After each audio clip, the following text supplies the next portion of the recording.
Shit. Did I leave the stove on? Yeah, Deadpool, that's a question we all daily have. But the real matter is, why are you asking us that question? Shouldn't there be a fourth wall separating your action from our screen? Ah yes, good old breaking the fourth wall. That's actually one of my favorite things about Deadpool. And I've recently watched Deadpool and Wolverine, and boy oh boy, there sure are a great amount of wall breaks. At this point I feel like there isn't even a wall to be broken. I mean, how many times can you break a single fourth wall? But hey, that doesn't seem to be a problem for the writers of Deadpool, and honestly I love it. So let's talk about the new Deadpool movie and the real genius behind its wall breaks, its character development, and its crazy cameos.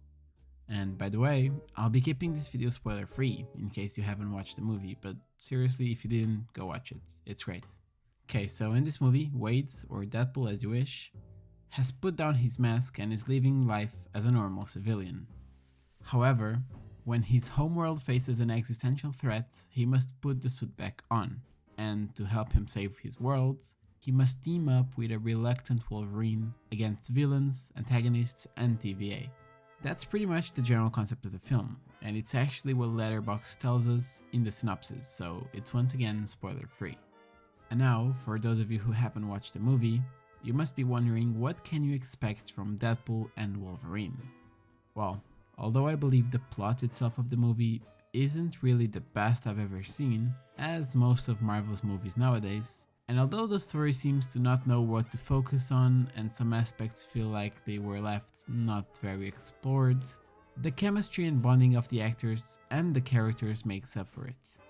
The contrast between Deadpool and Wolverine, the jokes, the incredible action scenes, the songs, the fighting choreography, the spectacular directing, the Easter eggs, the references, the cameos, and all the laughs you'll have while watching the movie are just out of this world good.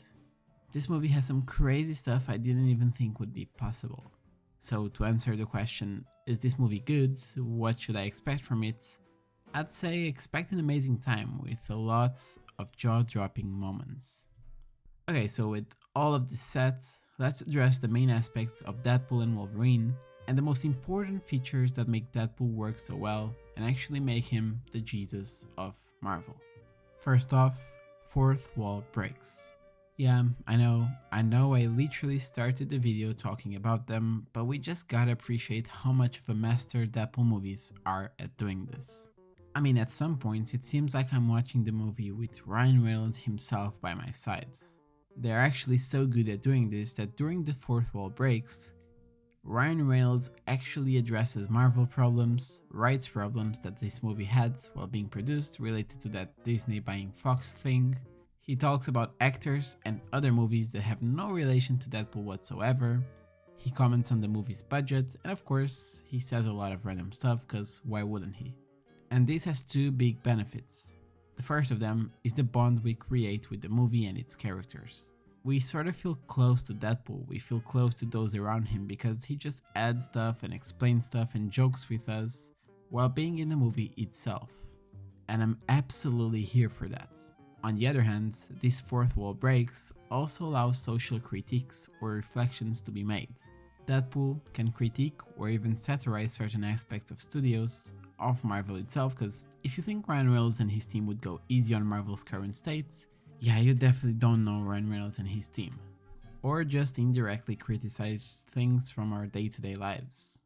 Next up, let me talk about Deadpool's character development, because we all know Wade's journey has been compelling since the beginning of Deadpool 1, and it carries that legacy all the way to Deadpool and Wolverine. From the first Deadpool movie, we've seen him transform from a mercenary to an anti-hero with a heart. In this movie, however, the fact that he's put down the suits and is trying to live a normal life adds a new depth to his character. We see a more vulnerable side of Wade, and a desire to become something bigger, which just shows his development. We also see a lot of character development on Wolverine's side, but anyways, as this is a spoiler-free video, there's not much room to explore that for now, so maybe in a future one after you've all seen the movie, we'll dig into that. Okay, so now let's talk about the cameos and the Easter eggs, and obviously I won't expose any of them, and I hope you guys haven't seen spoilers, so we can go absolutely blind into the movie, not knowing anything and not expecting anything. But let me assure you one thing. You have some amazing cameos in this one, and I think the Easter egg hunters will take years to finally unveil every single one of the Easter eggs. So yeah, be ready for that. And finally, let's take a dive into the main theme and message this movie tries to show us. Deadpool and Wolverine is, at its core, about redemption and about the idea of what it means to be a hero, what it means to care, and what it takes to be part of something that's bigger and more important than yourself. Mainly, this film explores the journey of flawed individuals seeking to make amends for their past actions, and finding a place where the good they're meant to make is actually made.